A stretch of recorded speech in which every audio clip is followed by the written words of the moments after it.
Hello दोस्तों, KD class में आपका स्वागत है। तो आज हम बात कर रहे हैं हेनरी का नियम। देखो, हेनरी का नियम समझने से पहले आपको लास्ट वीडियो की जो सांद्रता के पद थे, जिसका मोलरता द्रव्यमान प्रतिशत, जितने भी आपको पद समझाए गए थे, आपको वे बेहतरीन आने चाहिए। अगर आपने वे पद नहीं सीखे तो लास्ट वीडियो में एक सीरीज बनी पड़ी है, तो आप वहां जाकर वीडियो सीक्वेंस में देख ले तो आपको बेटर समझ में आ जाएंगे। तो देखो, हेनरी का नियम समझने से पहले जो हेनरी का नियम का जो एग्जाम्पल है, जैसे मान लें कि इसको किस एग्जाम्पल समझते हैं, सोडा वाटर। इसको सोडा वाटर, जिस तरीके से आपकी सोडा वाटर होती है जो आपकी इमेज दिखाई दे रही है, ठीक है, इसको जो ये बनाने का प्रोसेसर है, अगर आपको वो समझ में आ गया तो समझने सी बात है, आपको हेनरी का नियम समझ में आ जाएगा। देखो, अब हेनरी का नियम, सोडा वाटर किस चीज का मिश्रण होता है? ये मिश्रण होता है आपका द्रव प्लस गैस का मिश्रण। अब द्रव इसमें क्या होता है? पानी होता है, और गैस कौन सी होती है? कार्बन डाइऑक्साइड होती है, ठीक है ना। अब ध्यान से सुनो, देखो, जैसे सोडा वाटर आपको ये दिखाई दे रही है, अब ये बनती कैसे है, बनाई कैसे जाती है, वो आपको बिल्कुल समझ आना चाहिए। देखो, ये सोडा वाटर आपको किस तरीके की है, इसका देखने का नजरिया बहुत अच्छा है। आपके सोडा वाटर जो है, ठीक है, इसमें कंचा आपको कहां है? यहां दिखाई दे रहा है, ठीक है, और इसके अंदर क्या है? पानी भरा हुआ है, जो आपको वीडियो में दिखाई दे रहा है। अब इसको बनाने के लिए हम क्या क्या करते हैं, उसके बारे में थोड़ा पता होना चाहिए। तो इसके लिए हम क्या करते हैं, मशीन लेके आते हैं। वो मशीन आपको किस टाइप की दिखाई देती है? ध्यान से सुनो, वो मशीन आपकी इस टाइप की होती है, यहां समझते हैं। ऐसे आपके तीन मशीन या 3 या 4 खाने होंगे,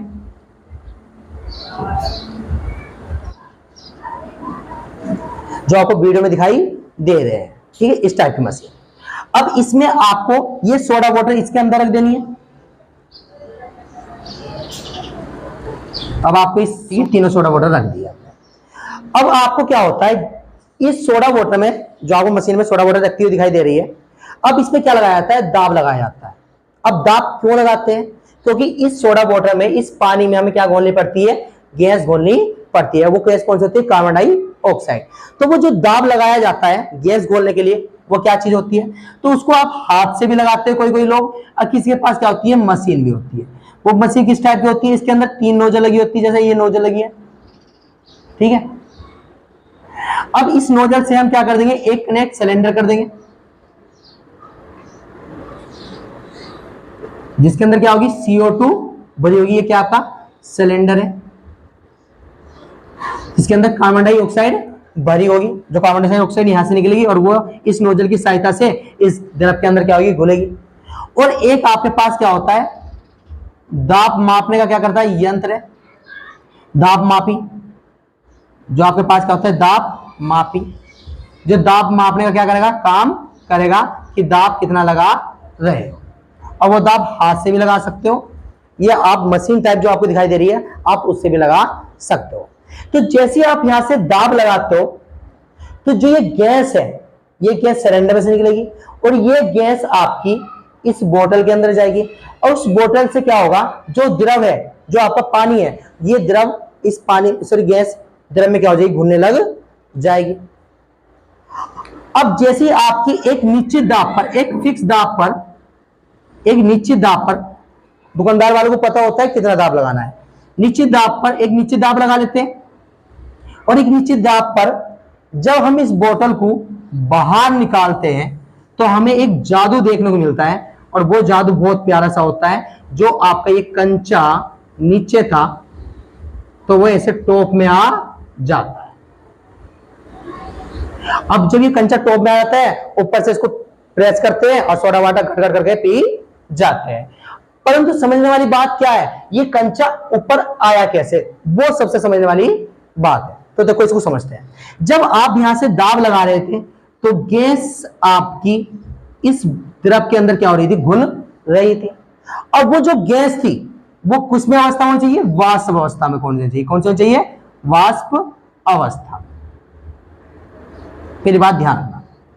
तो जो गैस थी, वो आपकी वाष्प अवस्था में आकर, वाष्प ऊपर उठकर वो इस कंचे पे क्या लगा रही थी? दाब लगा रही थी, सही है। जिससे दाब लगने से ये कंचा क्या आ गया? आपका ऊपर लगाया। कंचा ऑटोमेटिक ऊपर नहीं आया, सबसे पहले आपने क्या करी? दाब लगाया गैस पर। गैस आपके पानी के अंदर घुली, और जब वो पानी के अंदर घुली तो वो कौन सी है, वाष्प अवस्था में, तो वो गैस ऊपर उड़ेगी। और जब वो गैस ऊपर उड़ेगी तो इस वाले नीचे वाले कंचे पे उस गैस ने क्या लगाया, दाब लगाया, जिससे कंचा क्या आ गया, वो ऊपर आ गया। ठीक है, जिससे कि आपको वीडियो में बिल्कुल प्रोसेस समझ में आ रहा होगा। ठीक है, अब सुनो आगे की बात। अब इसके अंदर क्या है, आप दो लोग हैं, एक आपकी गैस भी है और एक आपका पानी भी है, बोले तो द्रव भी है। सही है, और गैस कौन सी इसमें, carbon dioxide, CO2 gas, carbon dioxide है। सही है, अब क्या हो रहा है कि अगर मैं आपसे एक बात पूछूं कि इस विलन में दो लोग हैं, अब दो लोग हैं तो ये द्विअंगी विलन है। अब ये द्विअंगी विलन है तो इस द्विअंगी विलन में पहले वाला लोग कितना है और दूसरे वाला कितना है, उसका पता भी तो होना चाहिए। तो उसको समझाने के लिए मैंने आपको सांद्रता के पद पढ़ा रखे। अब वो सांद्रता का पद कौन सा आता है, मोलस। एक सिर्फ मोलस ही आपको बताता है कि विलन में ए के मोल कितने हैं और बी के मोल कितने हैं। जैसे मान लिया आपके पास एक कंटेनर है, एक कंटेनर में दो लोग हैं, ए और बी। अब ए के मोलस कितने मान लिया हमने 0.2 और बी के मोलस कितने होंगे 0.1। और मोलस आपको क्या कहता है कि बिलियन में समसद अवयवों के मोलस का योग सदैव कितना होता है, एक देखने को मिलता है। 0.8 और 0.2 को जोड़ लो, एक ही देखने को मिलेगा। अगर आपने, मैं पहले बोल रहा हूं, अगर आपने लास्ट सांद्रता के पद नहीं देखे तो आप जाके लिंक में पढ़ा है, ठीक है, मोलस का, तो पहले वो सांद्रता के पद डिस्क्रिप्शन में जाके देख लो और आपको बेटर समझ, जब जाके वीडियो देखना तो आपको बेटर समझ में आ जाएगी। सुनो, अब सिंपल सी बात है, अगर यहां से आप ज्यादा दाब लगाओगे, आगे देखते हो, सुनो आगे बढ़ो बात। जैसे आप यहां से दाब लगाओगे तो यहां से गैस घुलेगी, किसमें, पानी में। जितना ज्यादा दाब लगाओगे उतना ज्यादा गैस इस पानी में घुलेगी, और जितना ज्यादा गैस पानी में घुलेगी उतना ज्यादा बिलियन में गैस के मोलस क्या हो जाएंगे, बढ़ जाएंगे।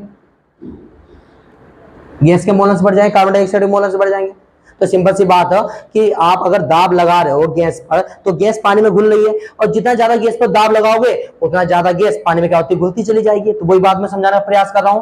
तो यहां से जितना ज्यादा आप दाब लगा रहे हो तो इस सिलेंडर में से गैस आपकी क्या घुल रही है, तो जितना ज्यादा आप दाब लगाओगे उतना ज्यादा गैस पानी में घुलेगी, और जितना ज्यादा गैस पानी में घुलेगी, तो इस बीलन के अंदर दो लोग हैं, एक गैस और एक पानी, तो जितना ज्यादा गैस घुलेगी तो गैस के मोलस क्या हो जाएंगे, ज्यादा हो जाएंगे, और पानी के मोलस क्या हो जाएंगे, कम हो जाएंगे। ये बात समझ में आ रही है।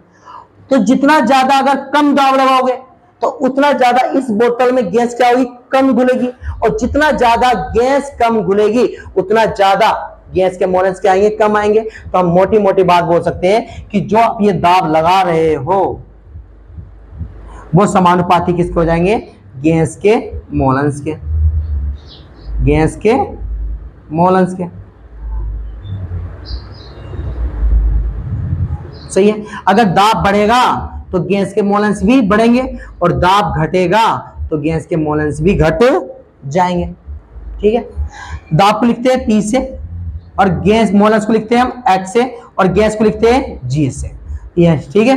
अब जब यह समानुपाती का चिन्ह हटाते हैं तो एक क्वेश्चन आता है KH, जो आपका होता है हेनरी स्थिरांक। एक मिनट रुको, ये एक G हो जाएगा, तो जहां आपका जो KH है, जो आपका एक KH है, ये आपका क्या है, हेनरी स्थिरांक। तो इस बात को मैं लिखता हूं, ठीक है। हाँ दोस्तों, जब मैंने इसकी थ्योरी सेक्शन लिख दी है तो देखो समझो, इस नियम के अनुसार किसी गैस का वाष्प अवस्था में आंशिक दाब, जो गैस पर लगाया जा रहा है आंशिक दाब, उस विलयन के गैस के, जो गैस घुल रही है उस विलयन के गैस के मोलस के समानुपाती होता है। यानी कि जितना ज्यादा दाब लगाओगे उतने गैस के मोलस क्या हो जाएंगे, बढ़ जाएंगे, और जितने कम दाब लगाओगे उतनी गैस के मोलस घट जाएंगे। ठीक है ना। अब हम पढ़ते हैं हेनरी के नियम की सीमाएं। ठीक है, तो आप हेनरी के नियम की क्या पढ़ोगे, सीमाएं देख पढ़ोगे। हाँ दोस्तों, देखते हैं हेनरी का नियम की सीमाएं। हेनरी का नियम कहाँ लागू होता है, कहाँ लागू नहीं होता। देखो, हेनरी का नियम नंबर फर्स्ट, हेनरी का नियम आपका तनु विलयन पर लागू होता है। सिंपल सी बात समझो, हेनरी का नियम तनु विलयन पर लागू होता है। नंबर दूसरा, देखो हेनरी का नियम किस पर होगा, तनु विलयन पर लागू होगा, सांत्र विलयन और संतृप्त विलयन इन पर लागू नहीं होगा, पहली बात ये।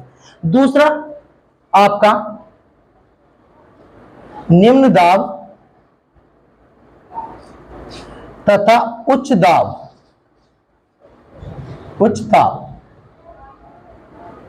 पर लागू होता है। तो दाब क्या होना चाहिए? निम्न होना चाहिए, और दाब क्या होना चाहिए? उच्च होना चाहिए। अगर कभी गलती से ऐसा करते हैं दाब क्या लग दिया? ज्यादा लग दिया, और ताप कम लग दिया, तो वहां ये नियम क्या हो जाएगा? फेल हो जाएगा।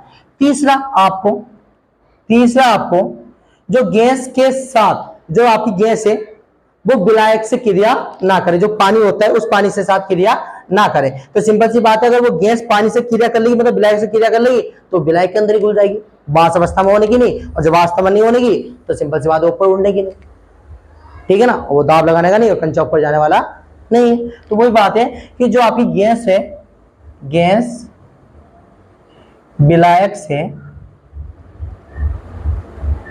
क्रिया ना करे, ठीक है। ये तीन आपके हेनरी नियम की क्या है? सीमाएं, और तीनों आपको याद होनी चाहिए। हाँ दोस्तों, अब बात करते हैं हेनरी के नियम के अनुप्रयोग की। देखो पहला अनुप्रयोग हमने समझा दिया है बिल्कुल डिटेल से, देखो समझो पहला अनुप्रयोग क्या है।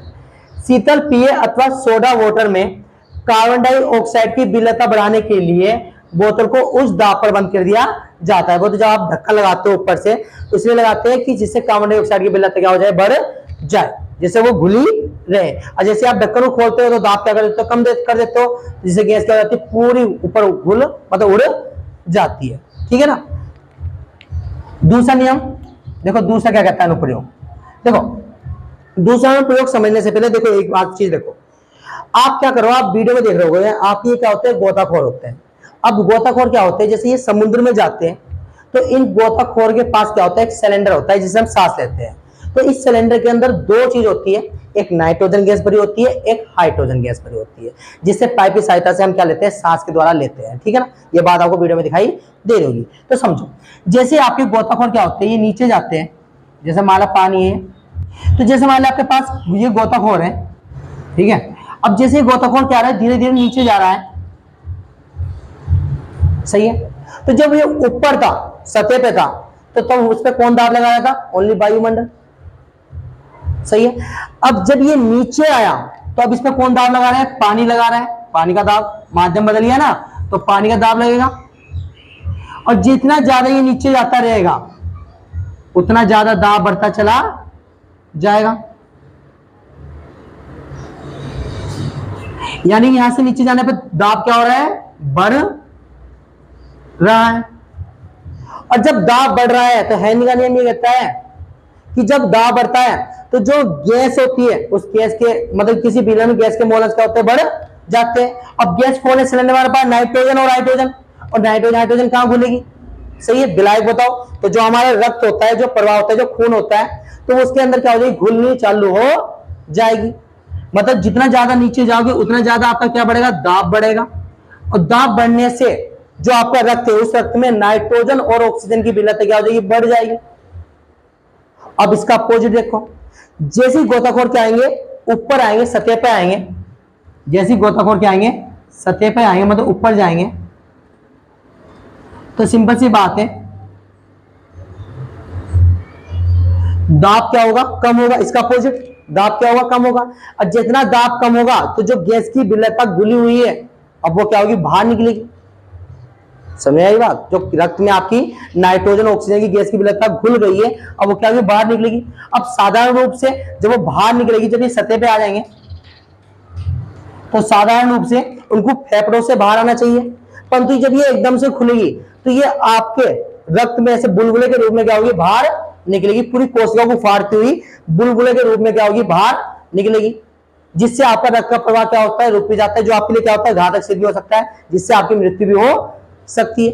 तो सुनो बात को, देखो जब गहरे समुद्र में गोताखोर को उस दाब की वायु में सांस लेना पड़ता है, अतः उस दाब पर वायु में उपस्थित कौन सी होती है? नाइट्रोजन और ऑक्सीजन की रक्त में विलयता क्या होती है? अधिक हो जाती है। जैसे जैसे नीचे जाएंगे दाब बढ़ता जाएगा, और जो आपकी रक्त है खून में, तो उसमें नाइट्रोजन और ऑक्सीजन क्या होती जाएगी? घुलती चली जाएगी, जिससे उसकी विलयता क्या होती जाएगी? अत्यधिक हो जाती है। जब गोताखोर सतह पर आते हैं, तो जब गोताखोर धीरे धीरे क्या आ रहे ऊपर आ रहे सतह पर आते हैं, तो घुली हुई गैस बुलबुले के रूप में रक्त से निकलती है, डायरेक्ट फेफड़ों से नहीं निकलती, डायरेक्ट बुलबुले के रूप में रक्त से निकलती है। और ये बुलबुले कोशिकाओं को अवरोध उत्पन्न करते हैं, मतलब लाल लाल धब्बे से उत्पन्न हो जाएंगे, क्या करेंगे, अवरोध उत्पन्न करते हैं और रक्त के प्रवाह को प्रभावित करते हैं, रक्त का प्रवाह रोक देते हैं।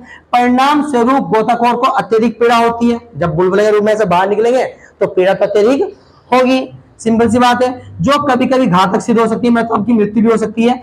इस अवस्था को आप क्या बोलते हो, बैंड कहते हो, इस अवस्था को आप क्या बोलोगे, बैंड बोल लोगे। अब इस बैंड जो ये घातक सिद्ध हो रही है, इस बैंड से बचाने के लिए क्या होता है, ध्यान सुनो। अब हम क्या करते हैं, सिलेंडर में नाइट्रोजन ऑक्सीजन तो भरती है, उसके साथ हम क्या करते हैं, हीलियम गैस भर देते हैं। हीलियम गैस क्यों भर रहे हैं, हीलियम गैस की जो रक्त का प्रवाह होता है उसमें विलयता क्या होती है, बहुत कम होती है। तो सिंपल सी बात है, जिससे आपकी नाइट्रोजन ऑक्सीजन की क्या होती है, विलयता क्या होगी, कम हो जाएगी। तो सिंपल सी बात है कि बैंड के बचाव के लिए गोताखोर के गैस सिलेंडर में वायु के साथ हम कौन सी भर देते हैं, हीलियम गैस मिलाई जाती है, जिसकी विलयता अत्यधिक कम हो जाती है।